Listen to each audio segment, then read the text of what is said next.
La zona libera della Carnia dell'Alto Friuli fu la più grande area che nel 1944 fu sottratta all'occupazione nazifascista dell'Alta Italia. È una vicenda di straordinaria importanza per la storia del nostro paese, una storia di uomini e donne che lottarono e spesso morirono per un'Italia nuova e democratica, una bellissima storia di libertà.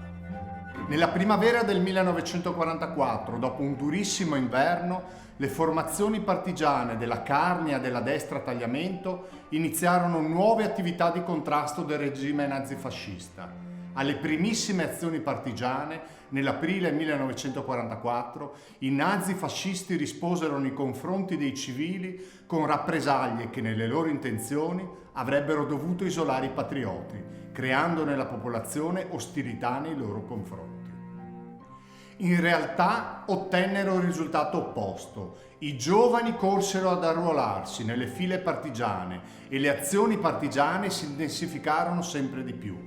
Gli obiettivi principali erano le caserme e i presidi nemici. Il numero dei patrioti aumentava costantemente, mentre i bandi di arruolamento tedeschi andavano deserti. Nel volgere di pochi mesi, le formazioni garibaldine ed osovane raggiunsero la consistenza di circa 6.000 uomini in armi. La rabbia tedesca per la costante perdita del territorio si abbatté sulla popolazione civile per terrorizzarla. Il 26 maggio i nazisti diedero alle fiamme l'intero paese di Forni di Sotto. L'8 giugno a Esemon, il 21 giugno la rappresaglia investì Cercivento, poi di seguito Paluzza, Ligosullo, Arta, Paularo, Villasantina. Nel luglio 1944 vennero trucidate 52 persone nelle malghe di Pramosio, a Paluzza e a Sutrio. Le forze partigiane si trovarono a controllare un territorio sempre più ampio, le vie di comunicazione, interi paesi. I tedeschi furono costretti a sospendere i servizi, i trasporti pubblici, anche quello postale. In luglio l'ultimo presidio a cadere fu quello di Sauris. Fra giugno e luglio 1944 fu liberato un territorio di 2.580 km², con una popolazione di circa 90.000 abitanti, suddivisi in 38 comuni liberati interamente e 7 parzialmente, tra cui Lorenzago e Sappada nel Bellunese. Ne rimase esclusa Tolmezzo, sotto il controllo nazifascista. Era la più grande zona libera nell'Italia della lotta partigiana, una vera e propria isola di libertà in un territorio, il Friuli, che era stato di fatto annesso al Terzo Reich. Nei comuni liberati, come primo passo per il ripristino della vita democratica, vennero costituiti con i rappresentanti dei 5 partiti antifascisti i CLN comunali, che divennero la nuova autorità politica. Il loro obiettivo fu di dar vita a nuovi organi di potere locale, i sindaci e le giunte comunali, eletti dalla popolazione. Dalla fine di agosto a tutto settembre 1944, nei comuni della zona libera si svolsero le elezioni, le prime elezioni libere in Italia dopo 20 anni di dittatura. Si votò per capofamiglia, secondo la tradizione delle latterie sociali, l'unico modo possibile in tali circostanze. Per la prima volta in Italia, dunque, ebbero diritto di voto anche le donne, seppur in quanto capifamiglia. Fu un'esperienza di eccezionale valore politico e civile, basata sulla separazione del potere civile da quello militare, di autogoverno e di autonomia amministrativa, un'esperienza che prefigurò il cambiamento costituzionale che avrebbe avuto luogo nel Paese con la Costituzione repubblicana. Le giunte rappresentarono un successo anche per come funzionarono. Le riunioni erano sempre pubbliche e ad esse partecipava l'intera comunità, che così era coinvolta nelle vicende del paese e poteva discutere dei problemi che la riguardavano. Si realizzò cioè quello che è un principio basilare di ogni democrazia sostanziale, la trasparenza dell'amministrazione della cosa pubblica.